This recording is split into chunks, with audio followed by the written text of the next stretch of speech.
The United States of America is a mass incarcerating machine, locking up 2.3 million of its citizens. This country preserves and initiates this scale of punishment, starting with its youngest members, locking up a larger share of its youth population than any other developed nation. Here in King County, 86% of the youth incarcerated in 2019 were Black, Indigenous, or people of color.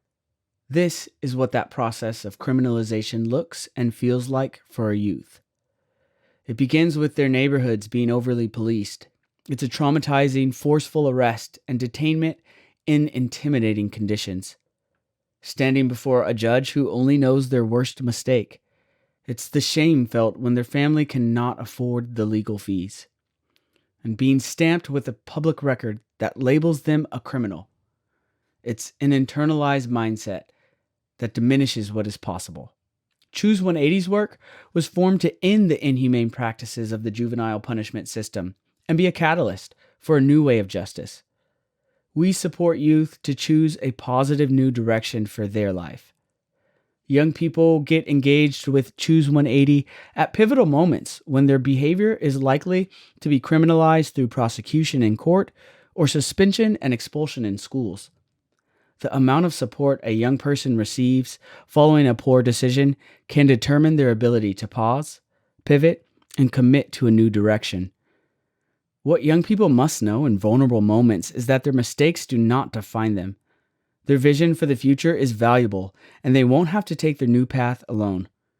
We ensure that their needs are met, like employment, housing, counseling, and community support. Because the majority of our staff have been impacted by the legal system, we understand what young people face and therefore are suitable mentors that young people can trust. A key component to this work is ensuring that young futures are not held down by tainted criminal records. Our partnership with the prosecuting attorney's offices and legal system stakeholders helps young people avoid a criminal record. Our work creates an alternative for the system to utilize a restorative approach. But what's the impact of this approach? Organizations like ours who use restorative practices have proven over and over to be effective through evidence found in recidivism data. Recidivism is the rate at which a young person re-enters the system. Across the U.S., studies show that once a young person is put in a detention facility, their chances of recidivism skyrocket to 84%.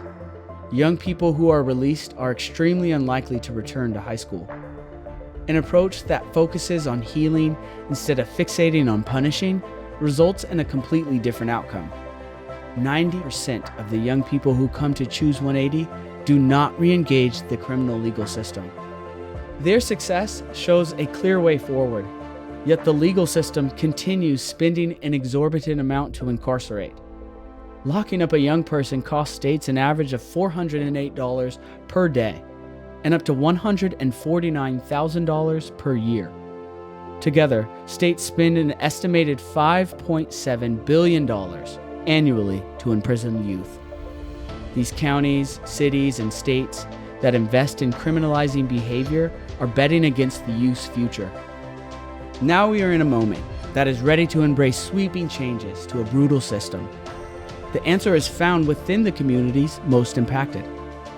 Implementing community-based solutions will take more than policymakers and community organizations. This work involves every one of us, advocating in our conversations, through our activism, and by appointing the leaders who embrace restorative practices.